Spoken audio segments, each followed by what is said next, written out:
Everyone, welcome back to the Siya Gupta vlogs. आज मैं बहुत दिनों के बाद अपने घर पे रुकी थी और मम्मी को बोल रही थी काफ़ी दिनों से कि मम्मी मुझे अपने किचन में थोड़ी बहुत चीज़ें रखनी है।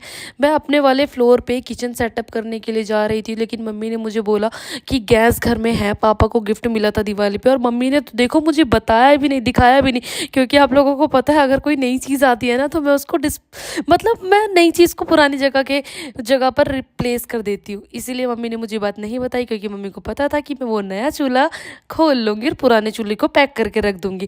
फिर मैंने प्रिंस को बुलाया, प्रिंस को बोला कि चूल्हा उतार दो। चूल्हा काफ़ी अच्छा लग रहा था, इतनी सारी वेजिटेबल, बिल्कुल वाइब्स आ रही थी कि सच में किचन रेडी होने जा रहा। ये किचन मैंने पूरा साफ़ करा था, पूरे दिन घर पे रह के सफाई की वीडियो मैंने शूट नहीं कर पाई, क्योंकि कोई घर पे था ही नहीं वीडियो शूट करने के लिए।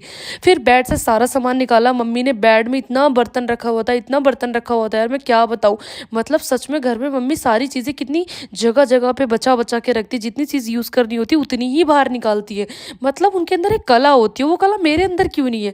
जो भी नई चीज़ होती है मैं उसको सबसे पहले यूज़ करती हूँ और पुरानी चीज़ को छोड़ देती हूँ। लाइक मेरे कपड़े हो, मेरी ज्वेलरी हो, मेरी क्रीम पाउडर हो, फेस वॉश हो, इवन मेरा शैम्पू तक हो। अगर मेरा पुराना वाला चल रहा होगा ना तो भी मैं नया वाला डब्बा खोल लेती हूँ, ये आदत है मेरी। लेकिन मेरी मम्मी हमेशा हर चीज़ों को परफेक्ट तरीके से ही यूज़ करती है।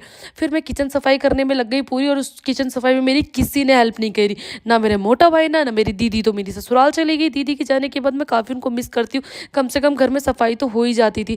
कैसे भी करके मैं अपने किचन की सफाई बिल्कुल कर लेती हूँ। और ऊपर वाला जो है, वो जो कैबिनेट है वो भैया ने लगाया था, उसका व्लॉग मैंने अभी तक डाला नहीं है, जो मैं डाल दूंगी। ये कैबिनेट मेरे को काफ़ी पसंद आया, मैंने फ्लिपकार्ट से ख़रीदा इसको। काफ़ी मतलब इसका प्राइस भी बहुत ही ज़्यादा अच्छा था। आप लोगों को मैं वो शॉर्ट वीडियो में बताऊंगी।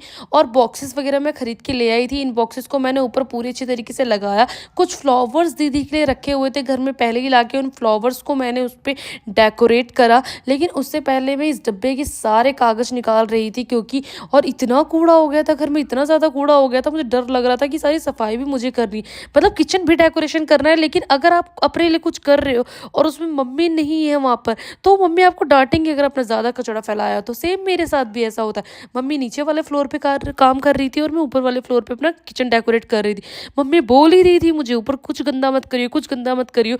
मैं पूरे डर के मारे बोल रही थी यार कुछ गंदा नहीं होना चाहिए। प्रिंस मेरी वीडियो शूट कर रहा था, प्रिंस को बोल रही थी ठीक है भाई, कुछ गंदा होगा तो मुझे बताते जाइए, बताता जाइए। मेरा बोटा भाई मेरे रूम में ही लेटा हुआ था, लेकिन उसने बिल्कुल भी हेल्प नहीं करी मेरी।